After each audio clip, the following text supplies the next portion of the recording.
All right, so last time we ended by talking about how the year 1917 was a very turning point year in the war. It had been a stalemate up to this point in World War I, but two things happened in World War in 1917. Russia experienced the Russian Revolution, and by early 1918 they were out of the war. That made it a one front. I mean, that made it mainly put the focus on the Western Front. But another thing happened in 1917 was that the United States entered the war. And the United States would be the power that along the Western Front would break the stalemate. And the war would end with a victory for Great Britain and France. Russia was out of the picture by that time. So the two Western powers, Great Britain and France, with the United States assistance, won the war. Now, the thing about World War I was that World War I, as we'll see, created a lot more problems than it solved. And so what we have to remember is that by the mid-20s and mid-30s, people around the world were becoming increasingly unhappy with the way of the world. And a lot of that had to do with the outcome of World War I. In places like Germany, there was a lot of anger and resentment. In Italy, the same was true. And then you compound that with a worldwide economic downturn, the Great Depression, that affected the whole world in the 1930s. And many people felt that the current economic and political system, liberal democracy, which had been established by the American and French revolutions and by the revolutions of the 19th century, many people felt that that system of government was no longer relevant, that it was needed to be replaced, that there were better alternatives. And that's why people became very enamored of socialism in its diverse forms. One form being National Socialism, as represented by fascism in Italy and Nazi or National Socialism in Germany, and the other being International Socialism, Communism, that was represented by the Soviet Union. In fact, you had prominent policymakers right here in the United States of America believing that the Soviet Union was the future and the United States needed to be more like the Soviet Union. Did you know that TVA was planned and put into operation by a man who wanted to recreate here in the United States the Soviet Union? TVA. Of course, his vision of TVA never really came true, how he envisioned it. But you got to remember that people here in this country and around the world looked at the Soviet Union and Nazi Germany even as a great as something that was an enhancement, something that was the progress, it was the future.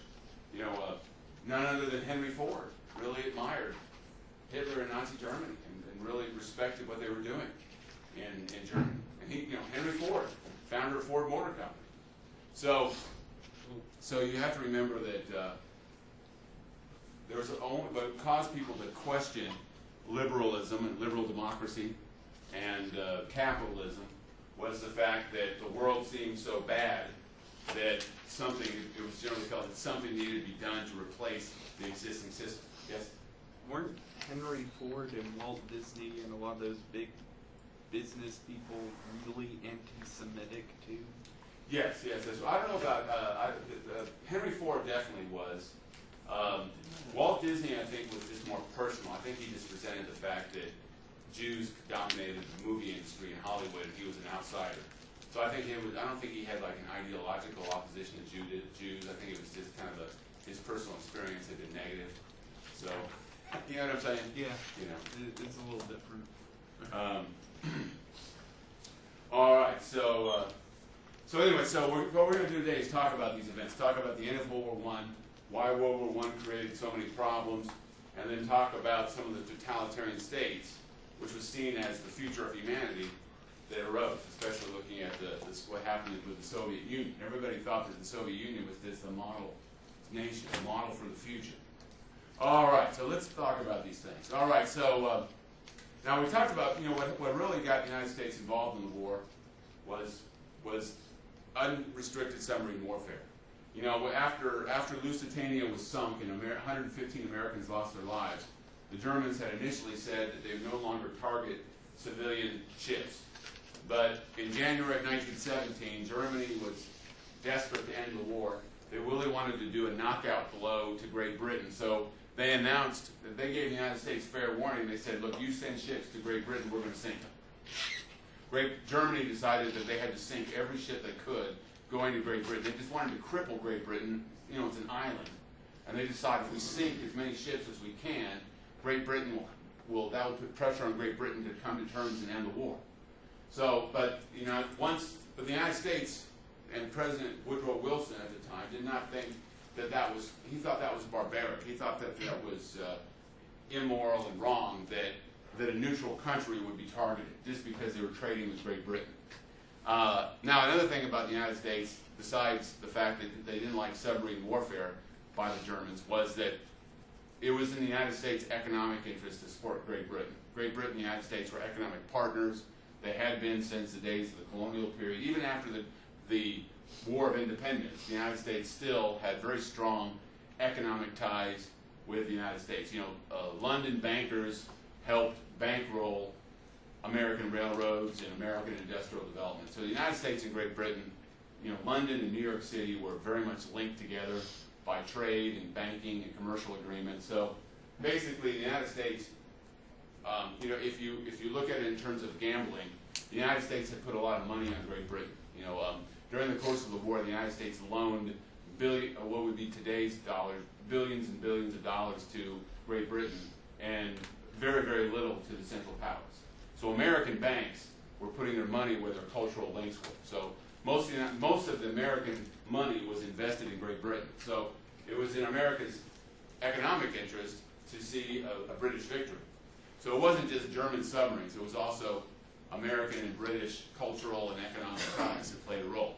Now, but Germany did some things that they brought it upon themselves in some ways, knowing that the attack on American submarines would lead to war. The German government contacted the Mexican government. It's called the Zimmermann Note. And it was basically, the German government was thinking that if Mexico and the United States went to war with each other, the United States would be so involved in a war against Mexico that it would not do anything over in Europe. So the idea of the Zimmermann Note was to try to convince the Mexican government to go to war against the United States. So Germany even said that they would help Mexico reacquire lost territories in the United States, like California and Texas and all that. Now, the Mexican government never replied or never showed any interest in the German offer. But the Zimmermann Note was intercepted by British intelligence, and it was published in the United States, and of course there was outrage in the United States that the Germans would be plotting with our neighbor to try to stir up trouble with Mexico. So the Zimmermann Note really made American popular opinion pro-war. And now Woodrow Wilson, the President of the United States, he was a very idealistic man, a big believer in the Enlightenment and human progress, and he saw the war as an opportunity to really promote peace and democracy. In fact, when he went to Congress and asked for a declaration of war, he said that this would be the war that would make the world safe for democracy. Now, by the time he made by the time the United States had gone ahead and asked for a declaration of war, Russia had already become, was temporarily a republic and a democracy under the Kerensky government. So when he made this call, it really looked like all the stars were aligning for the democracies of the world. Now Russia had just become a democracy. Great Britain, France, these liberal democracies all working against the old conservative autocratic governments of Germany and Austro-Hungary. So it really seemed like a great crusade for democracy. And Woodrow Wilson talked a lot about how this would be a war that would end all wars. This would be a war where there would be established a new international order that would promote peace and end all these fruitless conflicts. Now, what happened is, in the spring of 1918, was that Germany decided to put all its eggs into one basket and to launch a major offensive on the Western Front. And so in the spring of 1918, the Germans launched, and it became known as was the Second Battle of the Marne.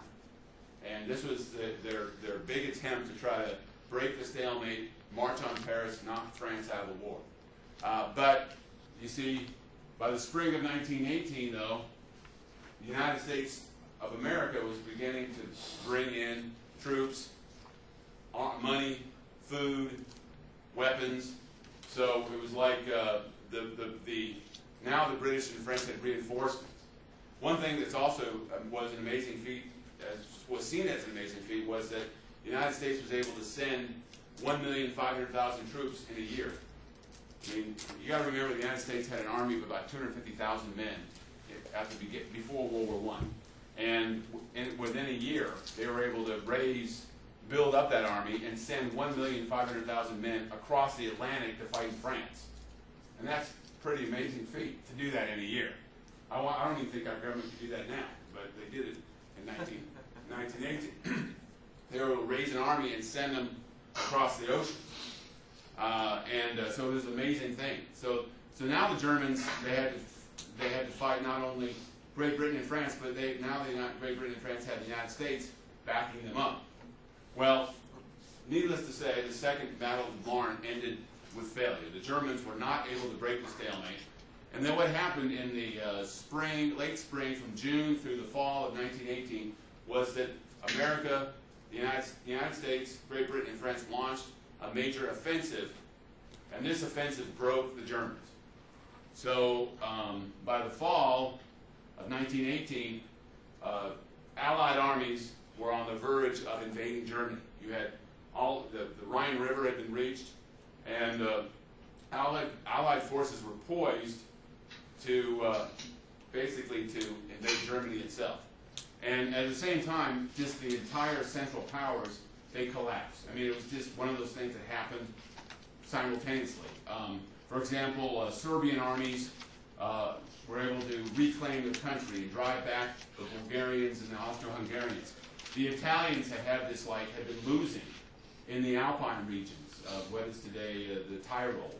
And all of a sudden, they started to roll back the Austro-Hungarian Empire and to have some victories. Over in the Ottoman Empire, British forces occupied Mesopotamia. They fought some major battles in Iraq and in what is today Israel, and defeated the Ottoman forces, and the Ottoman armies were in retreat. So everywhere, the Central Powers were in retreat, and the Allied forces were on the offensive. And so now it turned out that what happened is that the new emperor of Austro-Hungary, Charles, known as Charles I, he had succeeded his, I think it was his great uncle, Francis Joseph, and he was now the new Austrian emperor. He asked for peace. He contacted the French and asked for an armistice. At the same time, William II, the German emperor, he contacted President Wilson and said, "What do I have to do to end this war?" Because at this point, what happened was that the German High Command contacted the Kaiser, William II, and said, basically, we don't have any more men. We're running out of men. You know, we don't have the resources to resist an invasion. So if you want to avoid an invasion, you need to come to terms. Now, what happened in both cases was both of these emperors were told that the price of peace was their abdication from the throne. They were told they needed to go. So William II abdicated from the throne. Charles I abdicated from the throne. Interesting story about Charles I. Do you know that he's a Roman Catholic saint? He's a saint in the Roman Catholic Church. After he abdicated the throne, he devoted his life to charitable activities, and he died fairly young, but he's now a saint. He was canonized some years ago. Interesting story. The last half-birth emperor, Roman Catholic saint. But anyway, that wasn't true about William II. He retired to the Netherlands where he could pursue his gay lifestyle and enjoyed it, and he had a series of boy lovers until he died.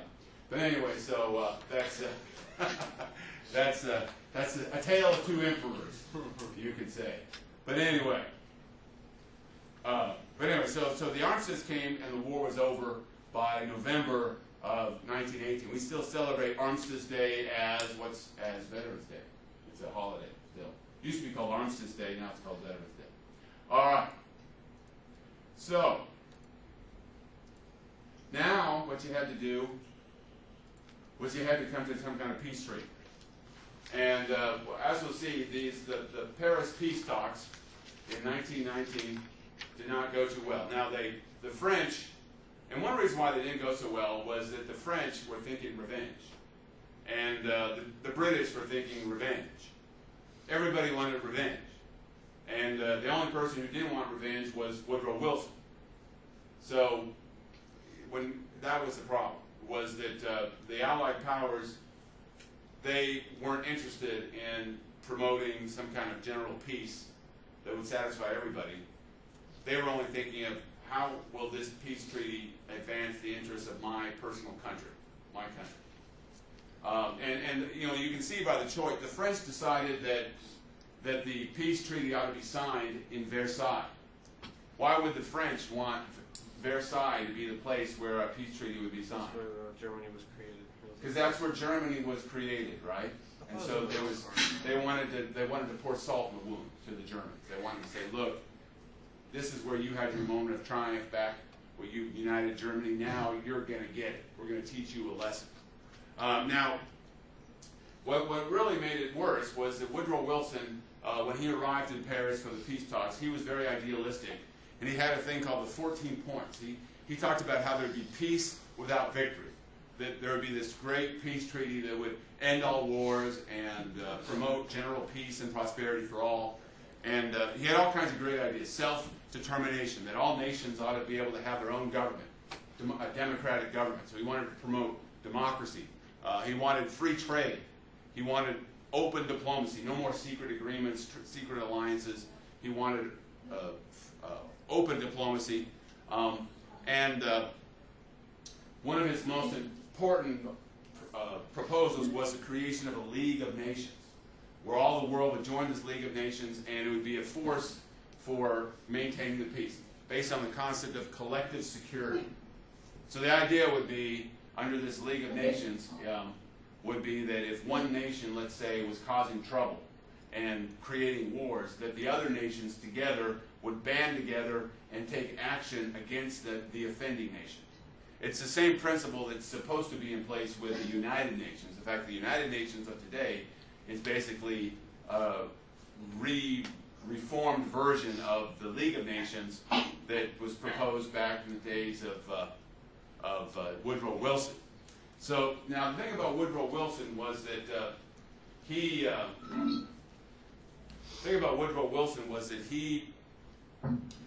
wanted this League of Nations really bad. And so he figured that as long as he got the League of Nations, he could make concessions to all the other negotiating powers. And as long as he got the League of Nations, that's all that mattered.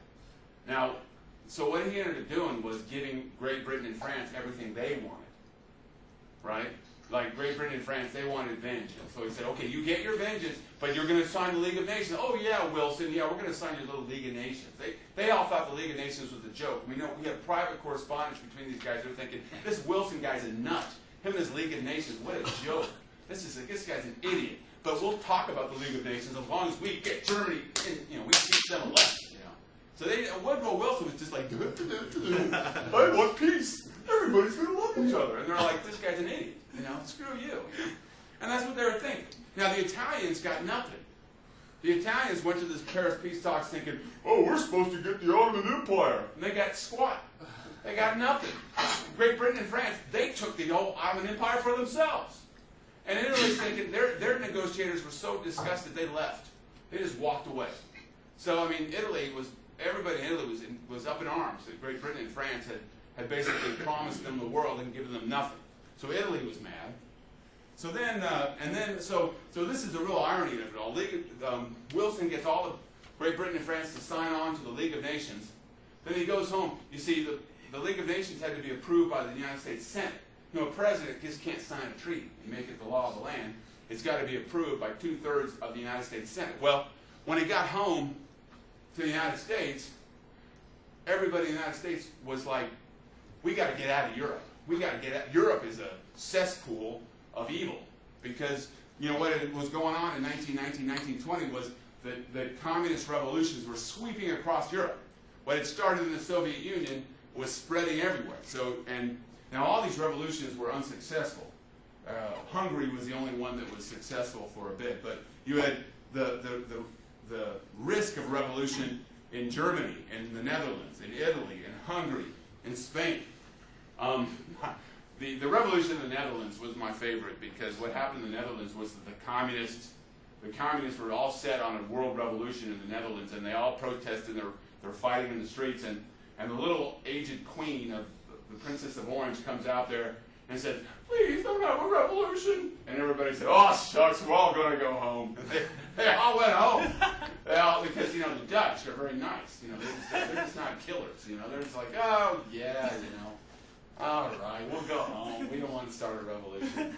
But I mean that's a true story. She got up there on the square and she's this little old frail like, "Please, come on, man. Can't we all be friends?" You know, okay. But anyway, so Americans, when they heard about all these revolutions, you know, these communists, they're atheists. They want to take away private property.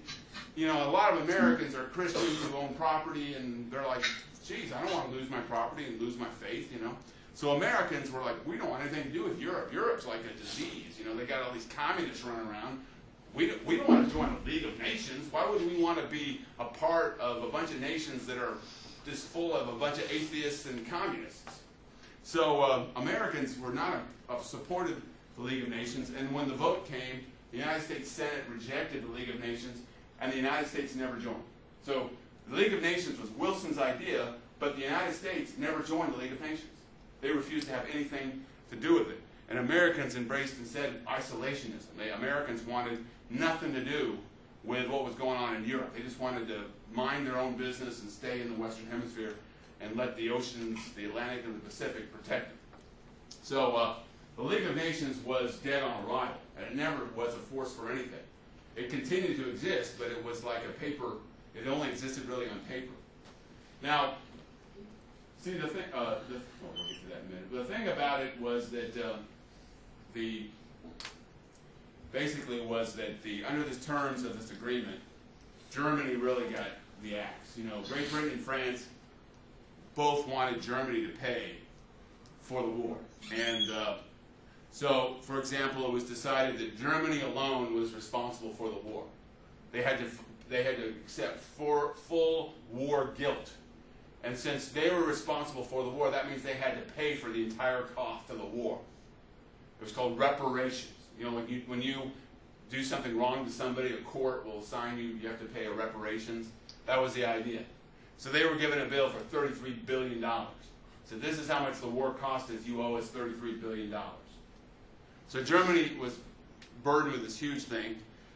Then they were stripped of all their overseas colonies. Their colonies were divided. Most of them went to Great Britain. Like Namibia went to South Africa, which was a British colony. Other colonies, Cameroon, I think, went to France.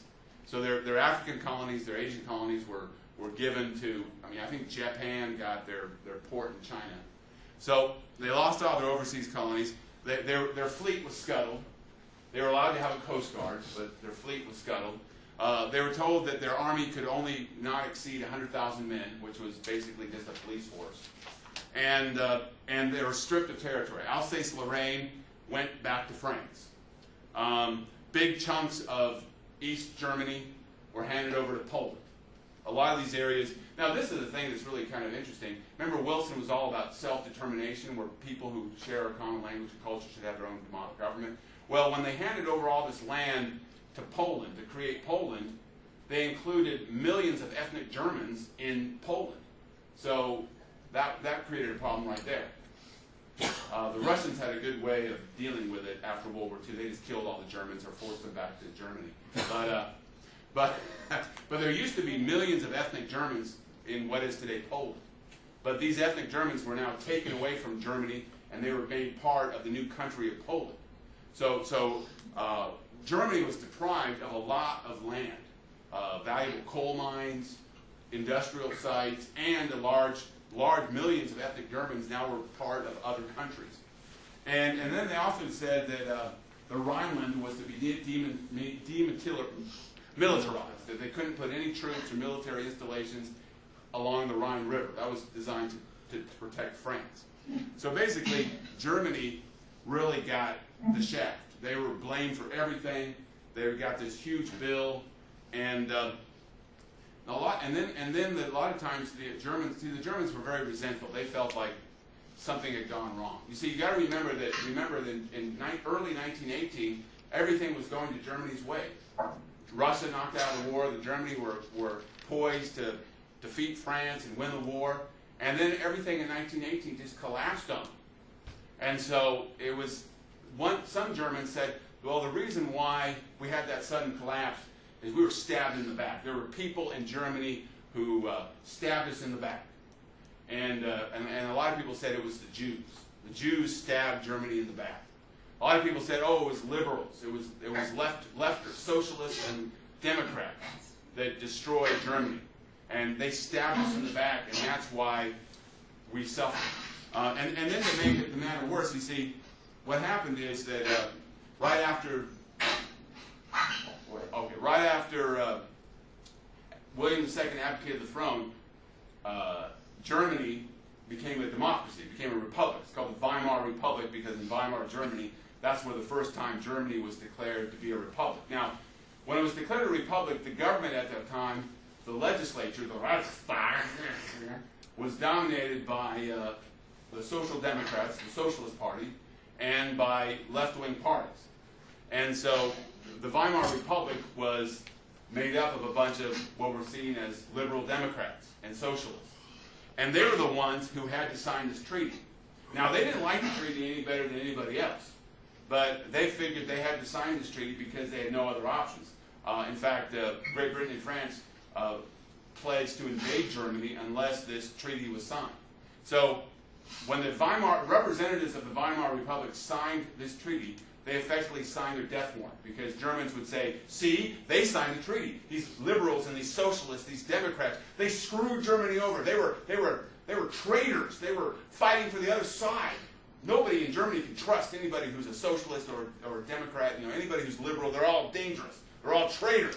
They all betrayed us. It so happened that a lot of German Jews were socialists and belonged to liberal parties. So the Jews were kind of cast as an evil people in league with left-wingers who were out to destroy Germany. Now the Weimar Republic, so they had that going against them. The Weimar Republic had that going against it. That there were a lot of Germans who felt like they were the problem. But then another thing happened was that in 1918, 1919, Germany was on the verge of collapse. You know, the economy was in ruins. The war had killed millions of people, and you had revolutions going on. The German communists were called Spartacists, and they were taking their cues from Lenin, and they were very big in some of the German cities in the north, and they tried to seize power. The communists tried to seize power in northern Germany. In the south, you had the Bavarians who wanted to separate and make southern Germany separate from northern Germany because of the historic differences between the two.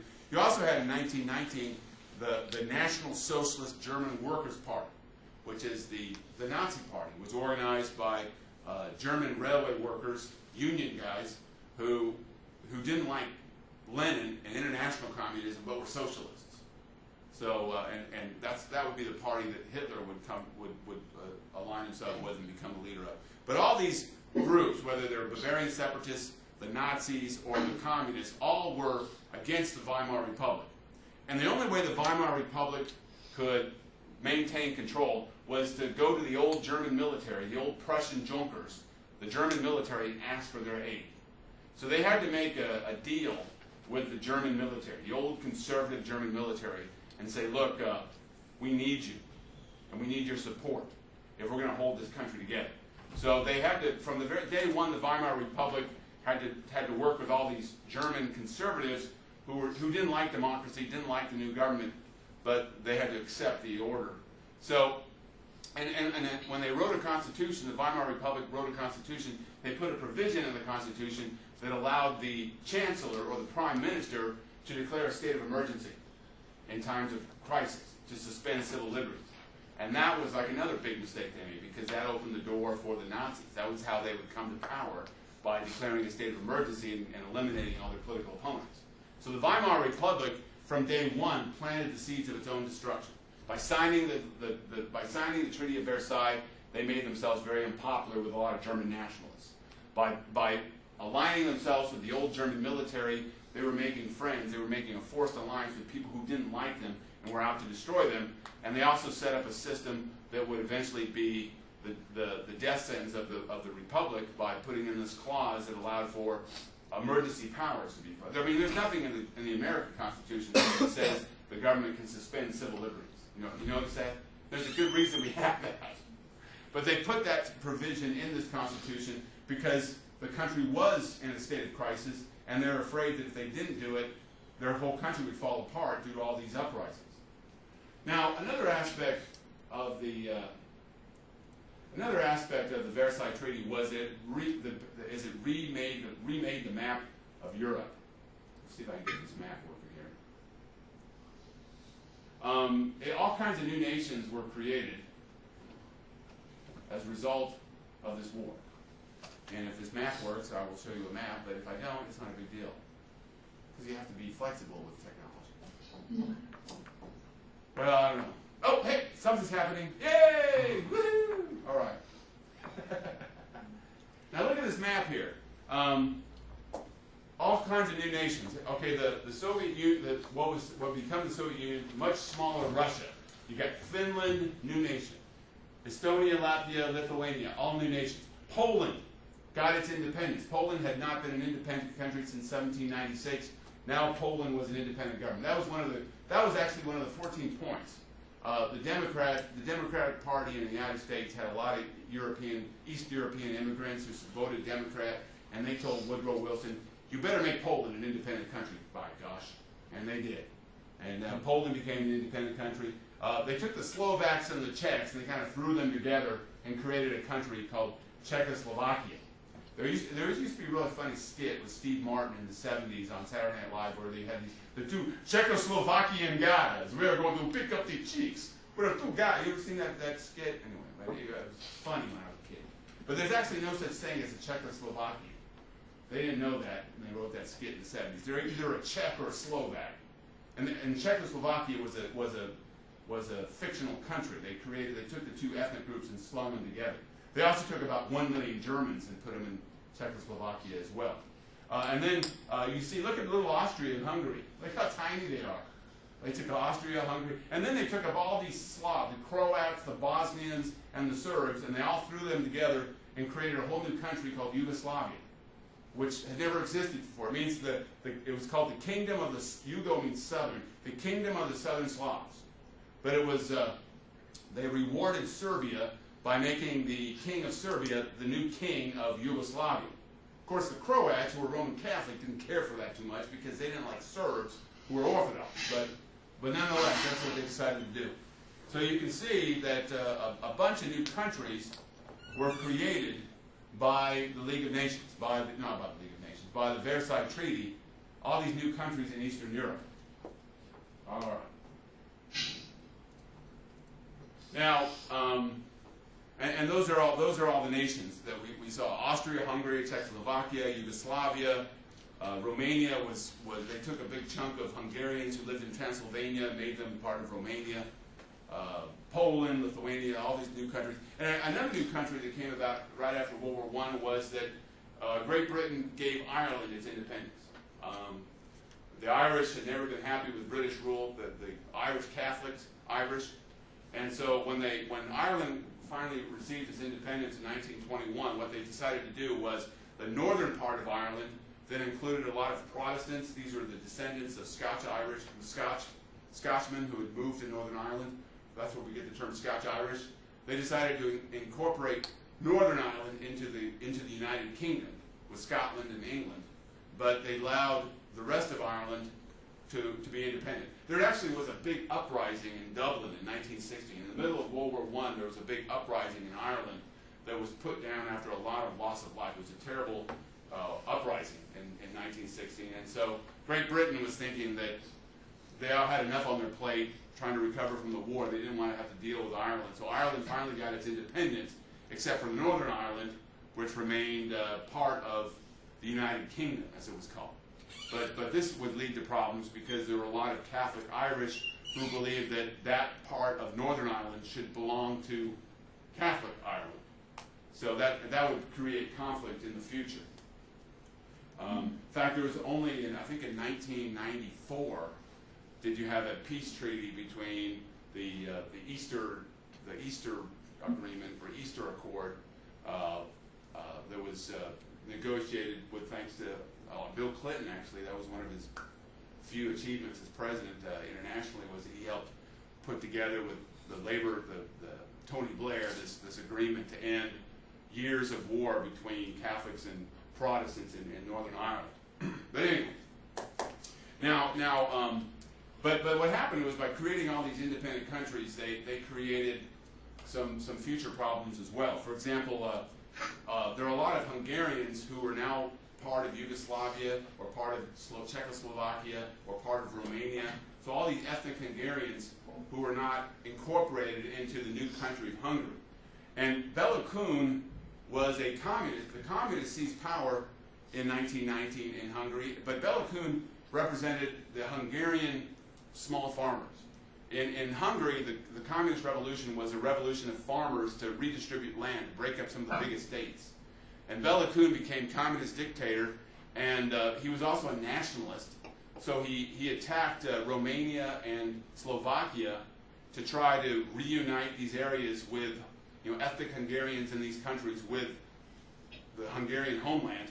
He was defeated, and eventually he was overthrown by a coup.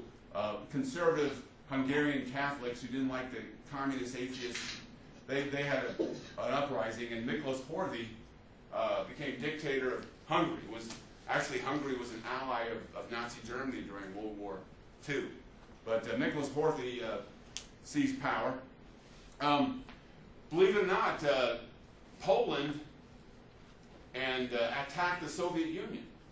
In 1920, the Poles, having won their independence, now they wanted to recreate the glory that was old Poland, and they actually invaded the Ukraine to incorporate the Ukraine into Greater Poland. And they were eventually defeated by the Soviet armies.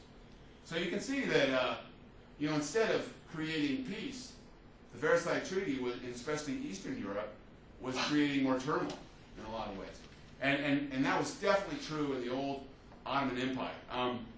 The Ottoman Empire was supposed to be, by the Peace of Versailles Treaty, was to be completely dismantled.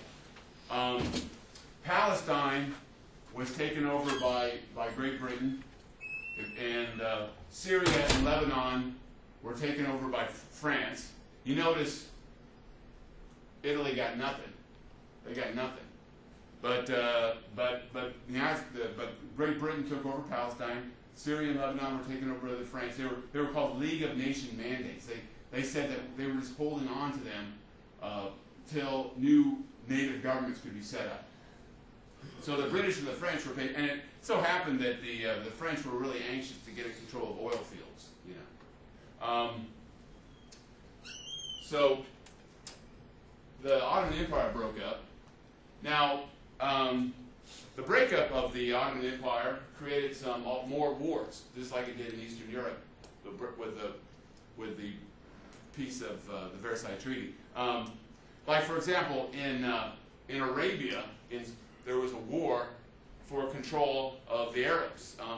During the war, the British government encouraged Arab nationalists, and they promised that there would be an independent Arab state. And the leader of the Arabs was a man by the name of Hussein ibn Ali.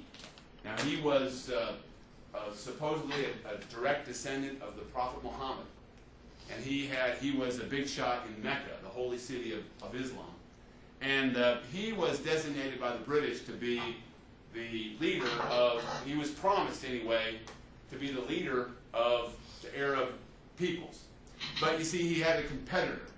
There was a man by the name of Abdul Aziz ibn Saud. Saud. That's an important word to remember. And he the ruler of a bunch of Arab tribes in western Arabia. These Arab tribes practiced the Wahhabi faith. There had been a movement within Islam in the Arabian Peninsula to go back to the real Islam. It was like a reform movement. They were kind of like, think of Martin Luther wanted to reform make the Christian faith like the earliest faith of the church. Well, the Wahhabi movement wanted to go back to the 7th century religion of the Prophet Muhammad. They wanted to recreate a very conservative reading of the Quran. And what happened is that this Wahhabi movement this religious movement allied itself with the House of Saud. And what happened by 1924, the Saudi Arabians, led by the House of Saud, had defeated Hussein Ali of Mecca. He was driven out of the Arabian Peninsula. Now, soon after this, in the late 20s, when oil was discovered in Arabia, the House of Saud made very good economic relations with oil companies in the United States, like Occidental Petroleum, and that's how the Saudi Arabia went from a bunch of tribes who were dirt poor, living in tents, to becoming very, very wealthy because of all this oil wealth. And it was the United States government and American oil companies that were the ones who developed these oil fields. So when people complain about Arab Arabians, it was the United States that made it all possible, because our American oil companies were the ones going to Saudi Arabia and helping them build up their infrastructure so that Arabia could become a major exporter of oil down the road. And the thing about Wahhabi faith is that's the inspiration for Al-Qaeda. The Wahhabi, they're called Salafists, they're called Wahhabis. Many of the jihadists around the world who are fighting in Syria, fighting in Iraq, fighting in Pakistan, they take their cue from Wahhabism. And in fact, Wahhabi clerics in Arabia, they have promoted their version of Islam by using their oil money to establish madrasas or schools all over the Middle East and in Pakistan to promote their version of Islam. So basically, the Saudi Arabian oil money that, thanks to the United States, has been used to promote this version of Islam that calls for eternal jihad against the United States. Isn't that ironic? That's the way it is. But that's the way it works out, you know. An interesting story, too, also, is that the one guy who was very instrumental in helping Saudi Arabia develop its oil fields was a man by the name of Prescott Bush, who was the grandfather of H.W. Bush and the great-grandfather of George W. Bush. So the Bush families in the House of Saud have connections that go back generations. And so when the Prince of Saudi Arabia went to the ranch of George W. and they're all buddy-buddy, they have reason to be buddy. Their families have been together for like 3 generations, you know.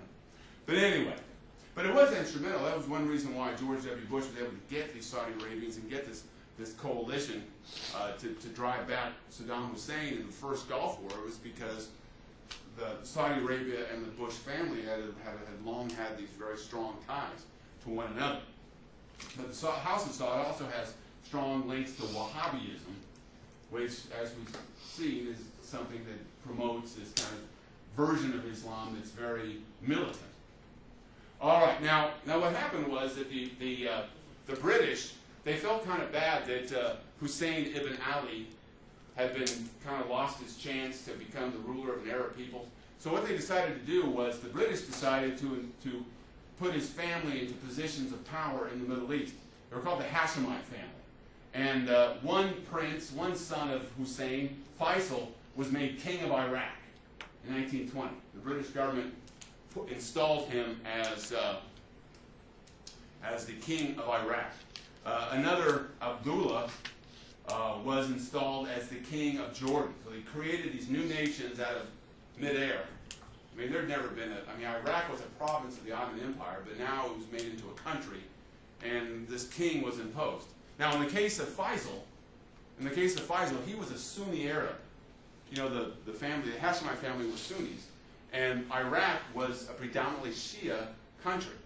And when the British came in and began to promote all these Sunnis to positions of power, there was a big uprising among the Shiites, in the south of Iraq, and the British government responded by taking planes and bombing them all with mustard gas.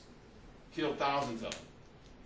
And so you know, there's not a lot of love among Iraqis for the West. You know, they associate the West with, yeah, they imposed this foreign government over us, and then they used mustard gas to kill us when we rejected their government.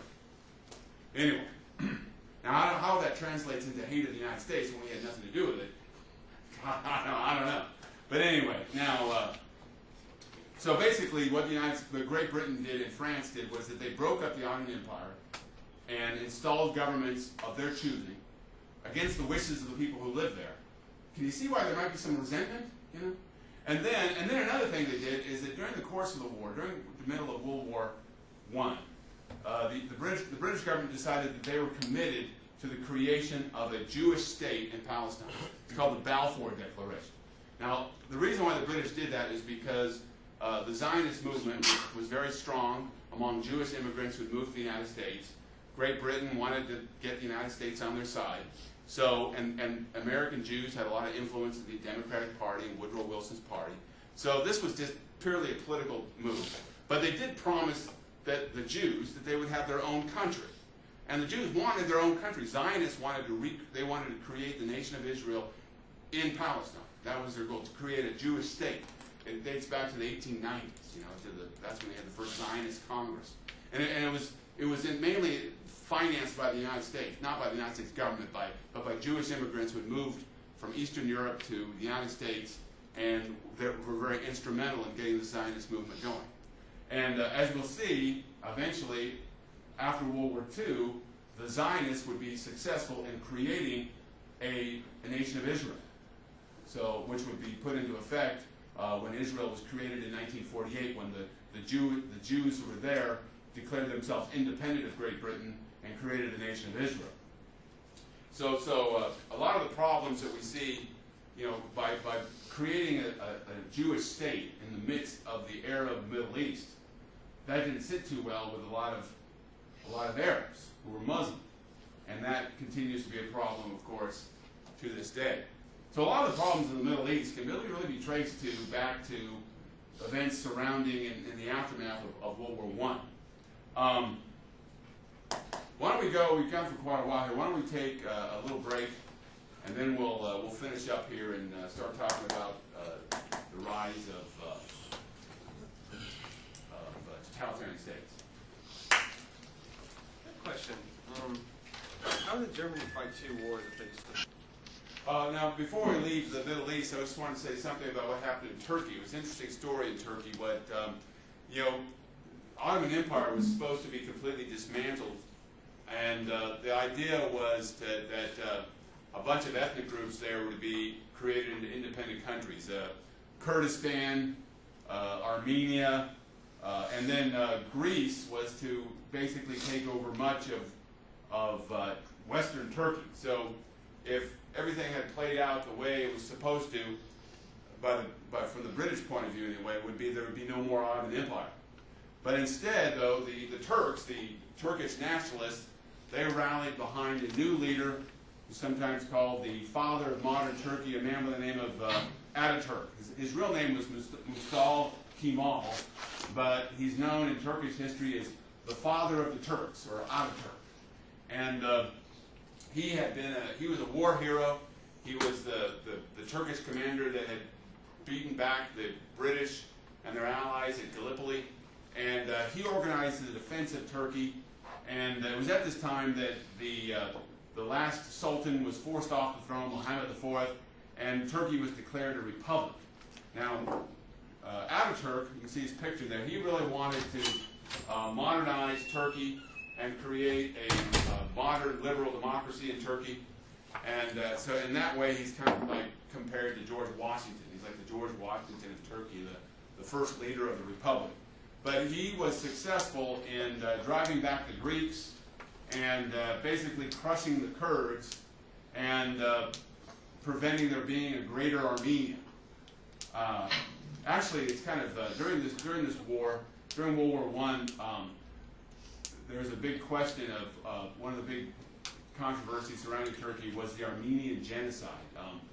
during the war, millions of Armenians died, up to 2 million of them.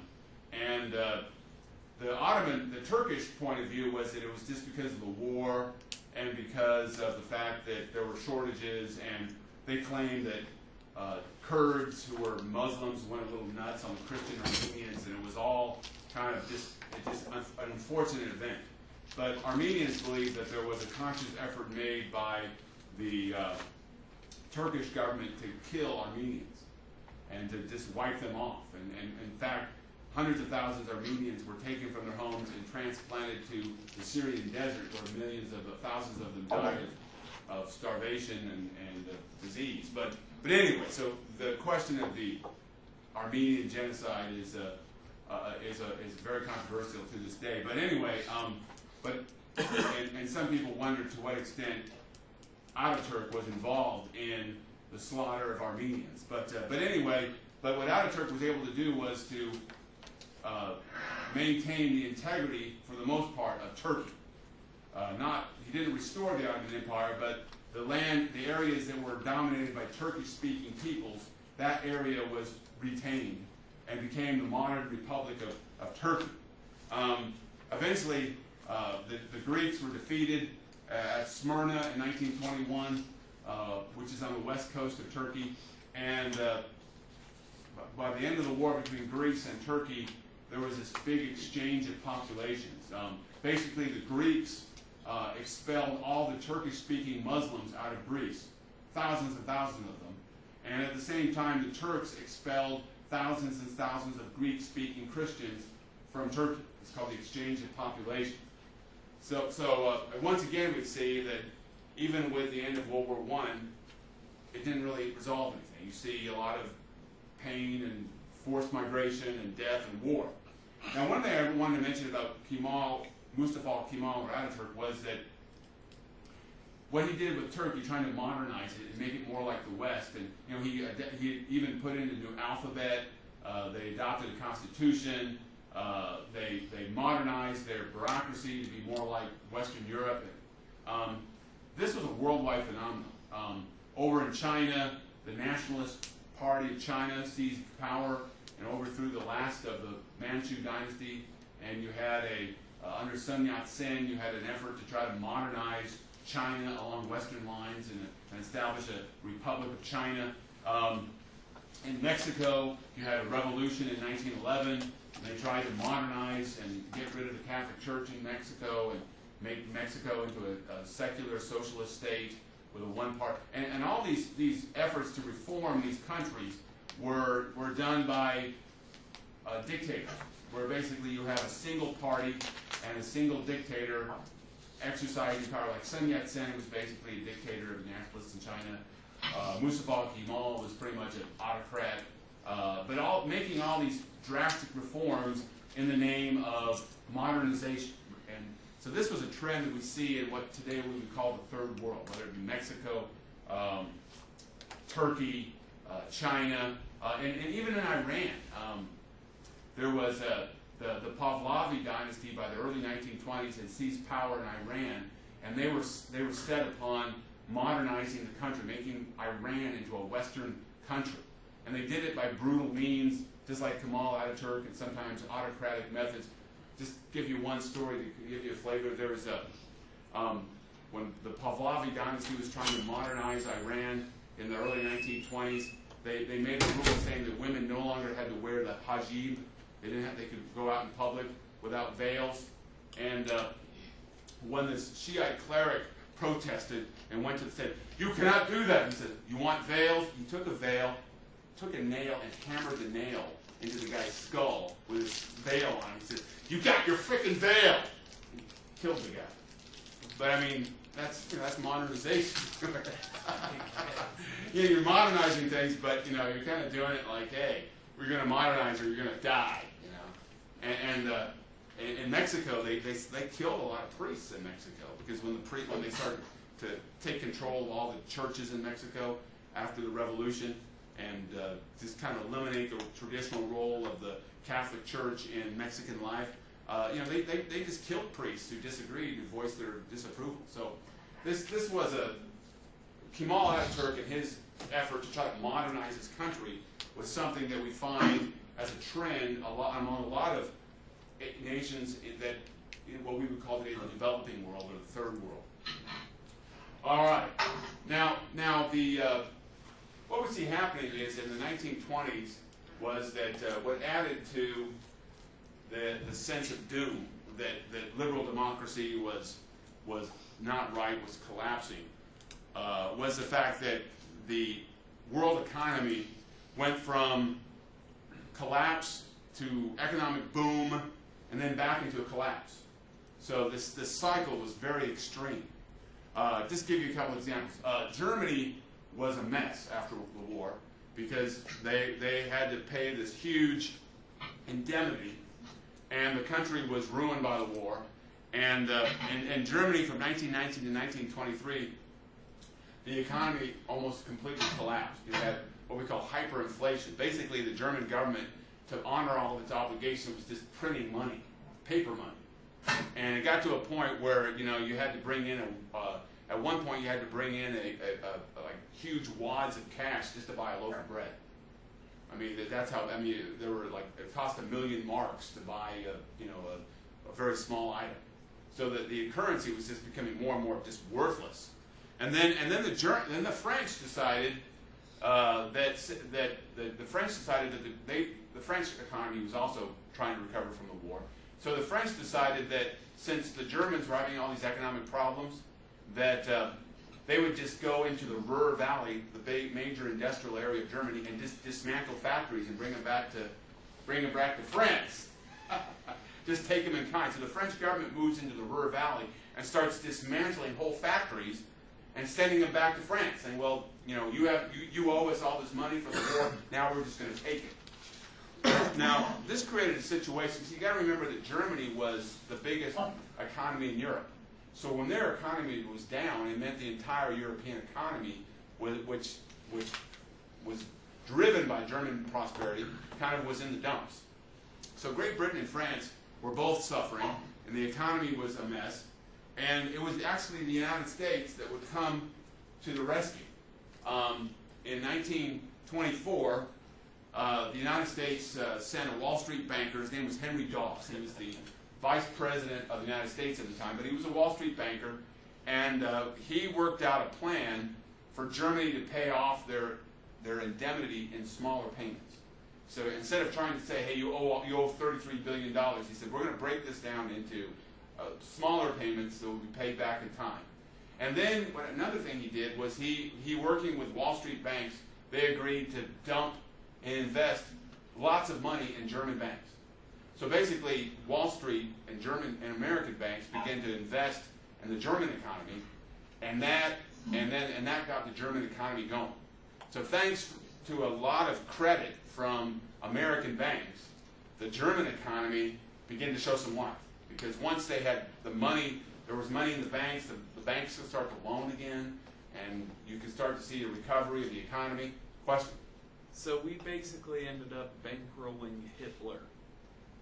Yeah, to a certain degree, yeah. That wasn't the intent, but we helped rebuild the German economy. True. We didn't know he was. But it wasn't the American government, it wasn't the taxpayer, it was actually American banks, Wall Street banks. We did that again this last time, this TARP thing, wasn't it? Well, that was the taxpayers doing the banks. This was the banks just doing it on just the their own. banks. They weren't getting government money. But what the banks were doing was they were bankrolling the German economy, so the German economy would get going, so the German economy could pay off their debts to Great Britain and France, who owed a lot of money to American banks. So Americans were investing in Germany to get their money back to Great Britain and France. Does that make sense? Sounds like a banker. Totally. It's a big cycle here. Sounds like a banker. Now it turned out that the United States had money to invest because beginning in the mid-1920s, the United States went through a big economic boom. And the United States, you got to remember, had not suffered the same degree of destruction as European countries. So their economy was pretty strong. And what was the economy in the United States was moving in a new direction. Instead of the economy being driven by steel and railroads, by the 1920s, what was driving economic growth was the sale of what we call consumer goods. It's called the consumer revolution. You see, technology and advances in manufacturing had allowed for manufacturing to mass produce certain consumer goods that people could buy. Like the car would be a perfect example. You know, the car is a very expensive piece of machinery, but by the 1920s, due to advances in manufacturing, you could mass produce cars, and so that the average consumer could purchase one. Same thing with radios. Radios were invented back in the late 19th century, but by the 1920s, radios were now affordable, and people could afford and buy them. So a middle-class family could buy a radio. And before the television, the radio was the center of what people listened to. So you had the radio, telephones. Telephones used to be something that only the wealthy could afford, or maybe there would be a telephone in the country store downtown, and that's where you went to use the telephone. But now you can have telephones in your homes. Refrigerator, vacuum cleaners, cigarette lighters. We don't think of cigarette lighters as massive technology. Cigarette lighters was the iPhone of the 1920s. Everybody had a cigarette lighter. You know, all the movies, you know, whenever a woman puts a cigarette in her mouth, it's all these guys, hey, baby. You ever seen that? Look at old movies. That's like a flash into a very expensive front or something. What? It's like you're showing off wealth that way. Yeah, because a cigarette lighter was new technology. It's like, look, I got my cigarette lighter. I'm cool, man. I got wealth. Got my car, got my radio, got my cigarette lighter. Now I'm going to go and vacuum my house. Live life, baby. Yeah. And but this was driving the economy. This consumer revolution. And a lot of materialism too. Have you ever seen one of the great novels of the 1920s is The Great Gatsby, which is in fact the condemnation of American materialism. But Americans, you know, were very materialistic in the 1920s and buying cars and radios and having home appliances and having a big house were seen as that you had arrived, that you were somebody. But this buying of consumer goods was not just benefiting the United States economy. The whole world was dependent upon a strong United States, because the United States economy, the money generated by the United States economy was helping to rebuild the German economy and provide money for Great Britain and France as well. And there was this new sense of, in the 1920s, it was turned out to be a false sense of security. The United States organized a big peace conference about naval disarmament. And the United States agreed with other great powers, including Japan, to kind of cut down their navies, to have peace among nations. And in the United States, basically after World War I, we defanged ourselves. We dismantled our fleets. We got rid of much of our army. And people would later say, what the heck were you thinking? Because like we were not in any kind of position. We basically had to rebuild our army and navy from scratch after World War II broke out, because we had dismantled it largely in the 1920s, thinking that, oh, we're not going to have any more wars. We're isolationists. We don't get involved in world affairs. We don't need a big old army. And also there was this sense, like the Locarno Pact, all these great nations were thinking, oh, we're never going to have a war again. And the Locarno Pact, even Mussolini in Italy signed the Locarno Pact in 1925, where all the great nations, Great Britain, France, Germany, I'm sorry, and Italy, agreed to no longer wage war against each other. But, you see, that was all a lie. It was all a falsehood. The economy was very weak. There was a lot of tension underneath all this talk about peace. What happened was that what started this economic downturn that would become a worldwide depression was the great stock market crash. You know, a lot of people talk about the housing collapse. Well, the housing collapse is just the latest incarnation of financial crisis. You know, and before the housing boom of 1908, you had the tech bubble of 2000, and then you had the Wall Street crash of 1987, but before that, you had this great New York Wall market crash, the New York stock market crash in 1929, but what happened? Why would you have a Great Depression? Well, a couple things came into play. One thing was that you had tariffs. All the nations of the world were practicing protectionism. They were putting up high tariffs on imports to try to promote their own economy. Not just the United States. Like the United States had the Holly Smoot tariff, which is the highest tariff in its history. But all the other nations were doing the exact same thing. And what tariffs do is that they restrict demand, because it makes it so that you can't export your way out of an economic downturn. You know, right now the United States is the only bright spot in the American economy right now is our exports.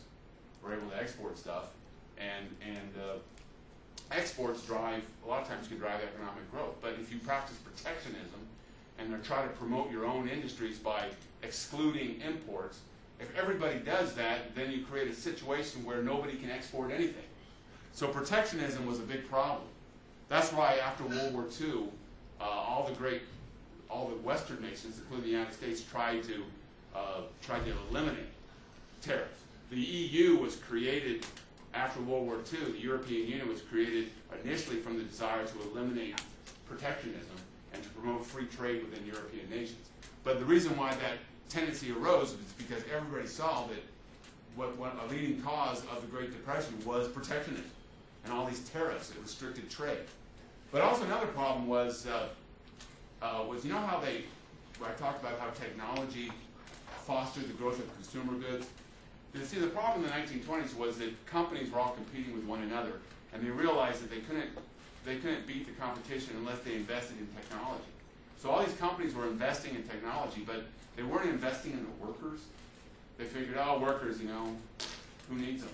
As long as we have a brand new fancy machine, we don't need workers. So companies tended to put their money into technology and not into wages. But you see, what drives consumer spending is people having money in their pocket. So it was a bad strategy. But everybody was doing it. So they're investing in technology, they're not investing in their workers. The result was that wages stagnated, and the result was that you got to a point where people weren't buying as much because they didn't have money to spend. And that would create a problem leading to the economic downturn. And then finally, the New York stock crash was people were just putting money into stock it was false. They thought the economy was going to continue to grow and prosper forever, and they were just deceiving themselves. I think recently a federal official referred to it as exuberance, irrational exuberance. But that's been a long-term trend. This idea that, oh, the economy's doing well, it's never going to go bad. That's what we did with the housing. Yeah, exactly. People kept, I'll put no money down to buy $1 million house, and somehow it will pay for itself. Yeah. Wouldn't happen for years. Yeah. And so eventually what happened was that when people started to realize that the stock market was inflated and that the values of stocks were not realistic, you started this crash. And that set off and just like the housing bubble, when the housing bubble popped, it started an economic downturn. When the New York stock market crashed in 1929, that started this worldwide Great Depression. And it would affect the entire world because the whole world had become dependent on U.S. money. So when the flow of U.S. money stopped, that made the whole world go into a world Great Depression. And that would lead to people wanting to see some kind of replacement for capitalism, and that would make socialism seem that much more better, because capitalism seemed like such a terrible system. All right, well, we will get to that, and in our last lesson, we'll talk about totalitarian states and the World War II. We'll do that They give like a super lecture, we can just go over the present time. No, because then you guys will be here till like 5 in the afternoon. So you don't want that. There's no terms on the final exam that's not the accounting lecture, right? Probably not.